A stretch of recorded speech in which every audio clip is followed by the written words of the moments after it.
l'employé de la semaine. Il est notre grand reporter prodigue, de retour au bercail après des mois d'absence. Et à peine arrivé, il décroche déjà le titre tant convoité d'employé de la semaine. J'ai nommé Gaylor Van Wimmersch. Quel honneur! Merci beaucoup Didier. Décidément, les gauchistes sont partout. Et c'est très inquiétant. Chers abonnés modestes et géniaux, figurez-vous que je suis tombé sur un rapport tout chaud présenté mercredi dernier par la société Proxinvest et intitulé « La rémunération des dirigeants des sociétés françaises 2017, l'envolée ». Proxinvest se définit comme une société de conseil de vote aux investisseurs spécialisée sur les questions d'assemblée générale, de gouvernement d'entreprise et d'engagement actionnarial. Bref, une officine marxisante. Cette publication crypto-gauchiste s'offusque, je cite, de l'absence de justification dans l'ampleur des hausses records des rémunérations des dirigeants du CAC 40 et du SBF 120, en gros l'indice boursier des 120 plus gros trusts français. Plus 10% de rémunération pour les 120 plus gros bonnets qui émargent en moyenne à 3,8 millions d'euros annuels, un record. Et plus 14% pour nos coqs du CAC. Un cocorico a tout de même 5,1 millions d'euros annuels en moyenne par tête de coq. Excusez du peu. Un record qui passe pour la première fois au-dessus de la barre des 5 millions d'euros de moyenne, ce qui excède, nous dit le tract militant, désormais la rémunération maximale socialement acceptable définie à 240 SMIC par Proxinvest, soit 4 870 000 euros.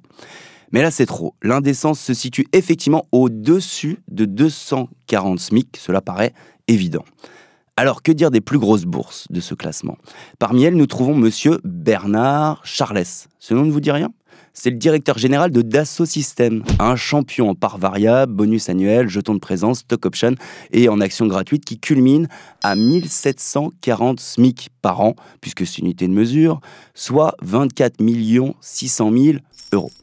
Tout cela grâce à une très généreuse attribution gratuite d'actions de performance, nous explique notre feuille de chou Proxinvest. Peut-être aussi également grâce aux très bons résultats de Dassault Aviation ces dernières années, avec quelques exportations de son Rafale au Moyen-Orient et aux monarchies du Golfe, comme nous le signale le magazine prolétarien Forbes.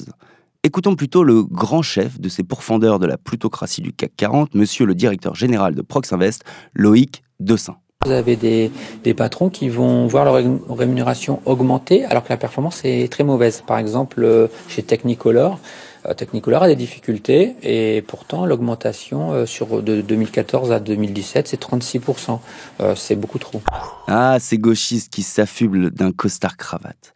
Bon, il faut dire que le patron de Technip a un peu déconné cette année. Avec ses 10 millions et quelques, une hausse de 88% totalement inadmissible dans un contexte d'année plutôt décevante, où le cours de l'action a baissé de 23,8%, s'insurge le rapport.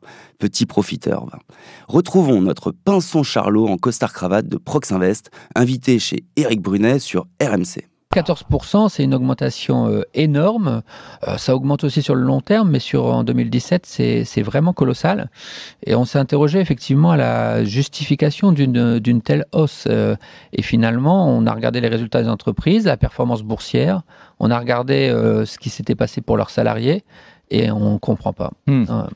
Mais si, nous comprenons très bien. Regardons maintenant deux chiffres. Le niveau record de la rémunération actionnariale, qui, comme vous le voyez sur ce graphique de Proxinvest, a bondi de 24% en 2017 pour les actionnaires du CAC 40. Et à quelques pages de là, sur ces magnifiques slides PowerPoint, nous découvrons ce titre « CAC 40, hausse des rémunérations trop rapides par rapport à la rémunération des salariés ». La hausse des rémunérations des dirigeants est 3,5 fois plus rapide que celle des salariés, pendant que les coqs du CAC s'augmentent de 14% et les actionnaires de 24%, les salariés, eux, picorent les miettes, plus 4% pour la basse-cour du CAC 40. C'était l'employé de la semaine.